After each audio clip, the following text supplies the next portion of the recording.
प्यारे विद्यार्थियों, शुभाशीष। मैं डॉक्टर महेंद्र कुमार शर्मा, सहायक आचार्य संविदा, राजकीय महाविद्यालय गंगापुर सिटी, बीए पार्ट 3 के विद्यार्थियों का कोटा विश्वविद्यालय द्वारा निर्धारित पाठ्यक्रम के अंतर्गत जो फर्स्ट पेपर है पॉलिटिकल साइंस में, उसमें हम प्लेटो के बारे में अध्ययन कर रहे हैं।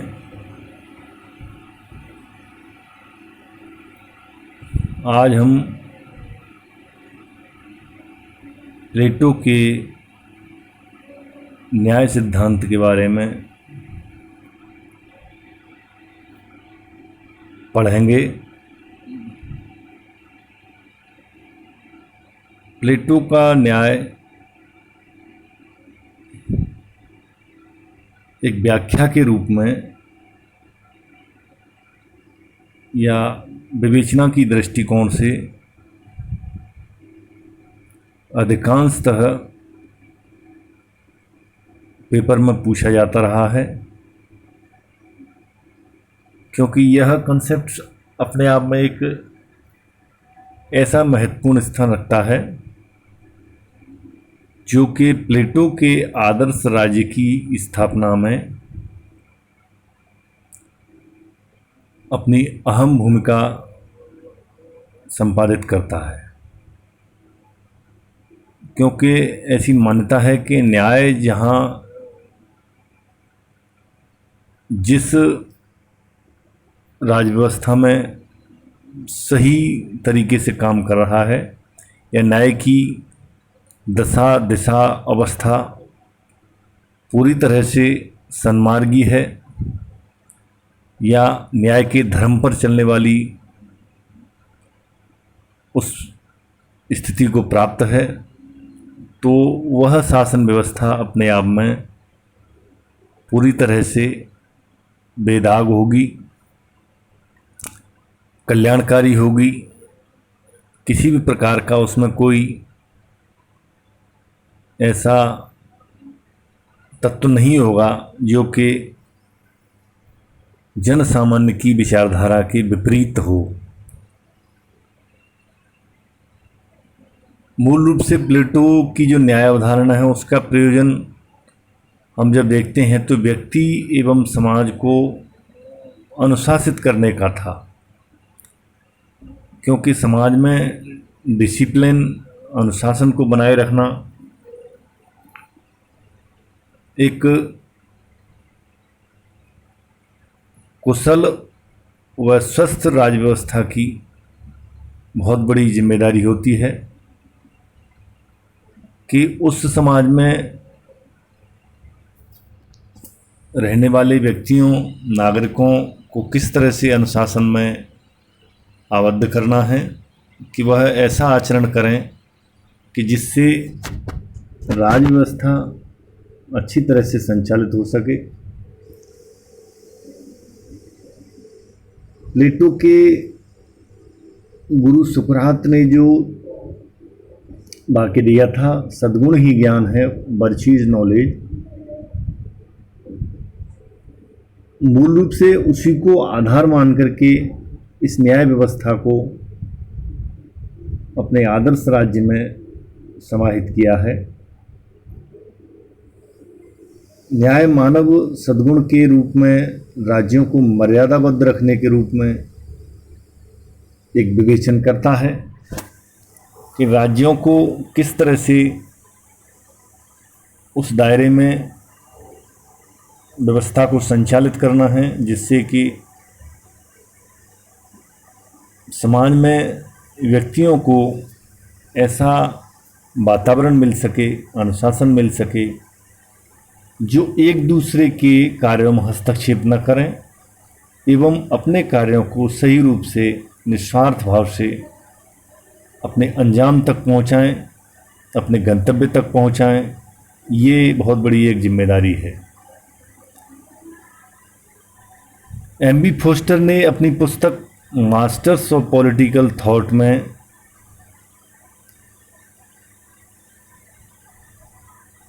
प्रथम खंड के दृश्य में एक इस बात को पूरी तरह स्पष्ट किया है कि मूल रूप से प्लेटो की न्याय अवधारणा का उद्देश्य व्यक्ति और समाज को अनुशासन में लाने का था। कहने का तात्पर्य यह है कि समाज को सभ्य मार्ग की ओर ले जाना एवं उस समाज में रहने वाले व्यक्ति को अनुशासन में लाने का कार्य, और वह अनुशासन और सभ्य समाज का निर्माण प्लेटो द्वारा इस न्याय के माध्यम से ही सर्वथा उचित समझा था कि न्याय के आधार पर ही हम एक सभ्य समाज का, अनुशासित समाज का, आचरण युक्त वातावरण का माहौल तैयार कर सकते हैं। फोस्टर के शब्दों में हम देखते हैं कि जिस प्रकार एक भवन निर्माण विशेषज्ञ अपने अधीन कारीगरों की विशेष क्षमताओं पर नियंत्रण रखता है एवं उन्हें वे सब कार्य नहीं करने देता जिन्हें करने की उनमें क्षमता और इच्छा नहीं रहती है। देखिए विद्यार्थियों, एम बी फोस्टर बहुत बड़े विद्वान हुए हैं जिन्होंने मास्टर ऑफ पॉलिटिकल थॉट पुस्तक लिखी और उसमें इस बात को जाहिर किया कि एक ऐसा एग्जाम्पल देके कि भवन निर्माण जो करवाता है आर्किटेक्चर, तो वो उस आर्किटेक्ट कला का एक स्पेशलिस्ट होता है और उसका कार्य होता है कि अपने अधीनस्थ जो कारीगर होते हैं उस कार्य को, भवन निर्माण को संपन्न करते हैं, बनाते हैं।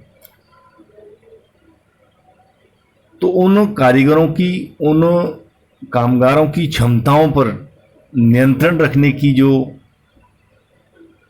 ताकत है वो उस आर्किटेक्टर में होगी एवं उन्हें वह वे कार्य देगा जो कार्यों को करने की वे क्षमता रखते हैं। कहने का यहाँ भावार्थ है कि उन कार्यों से उन मजदूरों को, कारीगरों को दूर रखेगा जिन कार्यों को करने की उनमें क्षमता नहीं है, और जहाँ उनकी क्षमता या कार्यकुशलता, दक्षता है, उस कार्य को करने के लिए वह उन्हें तैयार करेगा। और ये भी देखेगा वो आर्किटेक्चर कि इनमें अमुक कार्य को करने की इच्छा है या नहीं। अगर इच्छा रखते हैं वो, तो उस कार्य में उनको संलग्न कर देगा, वरना उस कार्य से उन्हें वह दूर कर देगा।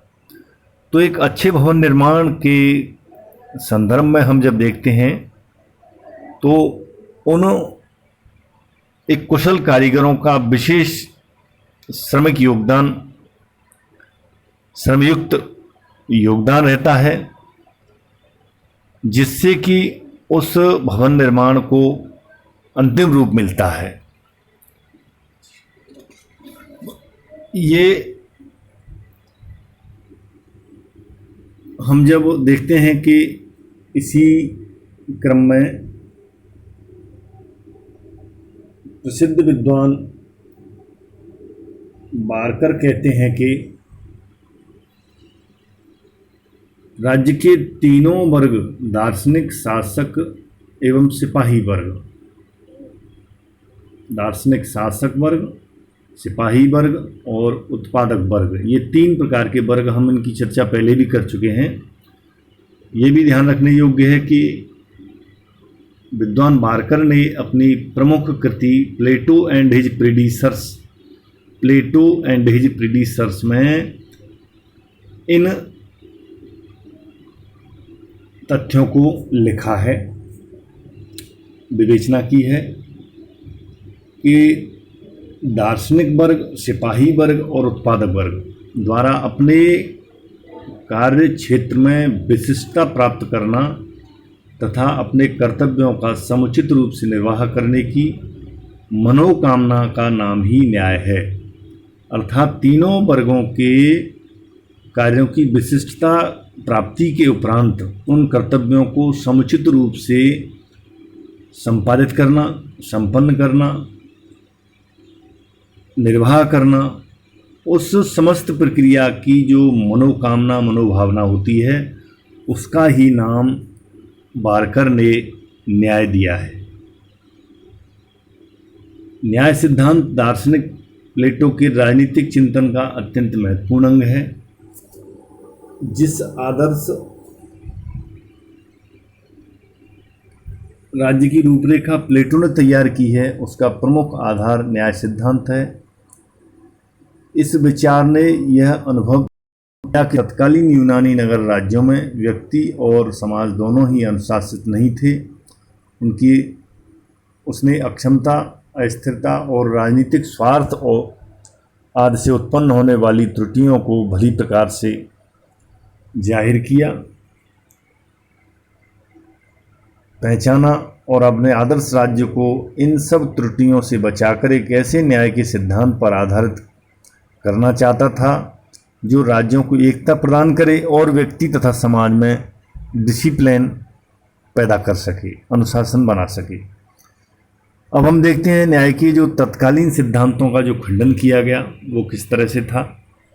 क्योंकि न्याय के उस समय के जो अर्थ थे, भावार्थ थे, वो अनेकानेक प्रकार के थे। यूनानी दार्शनिकों ने अनेक सिद्धांत प्रचलित किए। उन्होंने परंपरावादी, उग्रवादी और यथार्थवादी, प्रमुख रूप से प्लेटो ने इन तीनों ही सिद्धांतों का खंडन किया और कहा कि जैसे को तैसा न्याय नहीं है।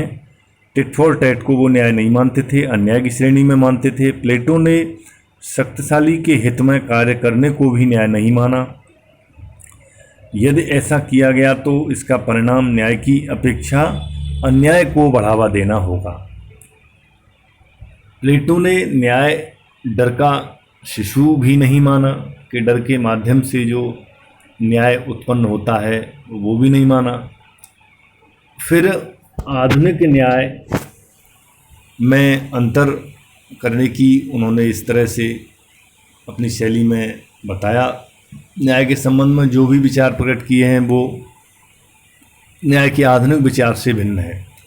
फोस्टर ने लिखा है कि न्याय शब्द ग्रीक भाषा के डिकेओसिन, देखिए ये यहाँ ध्यान रखने वाला बिंदु है कि हमें न्याय की जब परिभाषा करते हैं, उसको डिफाइन करते हैं, उसका हम मीनिंग या अर्थ निकालते हैं, अंग्रेजी में क्या है, ग्रीक में क्या है, हिंदी में उसका अर्थ क्या है। तो ध्यान रखें ग्रीक भाषा के डिकेओसिन का हिंदी अनुवाद है। इस शब्द का क्षेत्र अंग्रेजी के जस्टिस शब्द से अधिक व्यापक है। हम न्याय तथा अन्याय शब्दों को मुख्य रूप से न्याय संबंधी या प्रबंध संबंधी मामलों में प्रयुक्त करते हैं, लेकिन प्लेटो के लिए न्याय शब्द का लगभग वह अर्थ है जो हम नैतिक शब्द का अर्थ समझते हैं। मार्कर ने लिखा है, प्लेटो का न्याय एक प्राचीन विषय नहीं है, कानून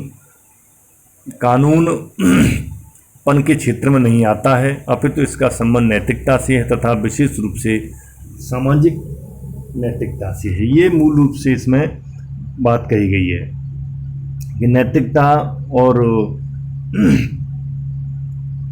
समाज में एक ऐसे वातावरण को बनाना जो एक सभ्य संस्कृति को आधार मानता है और उस पर चलने के लिए तत्पर रहता है। तो आज का व्याख्यान यहीं तक और कल हम न्याय के सिद्धांत की व्याख्या पर चर्चा करेंगे। तब तक के लिए धन्यवाद।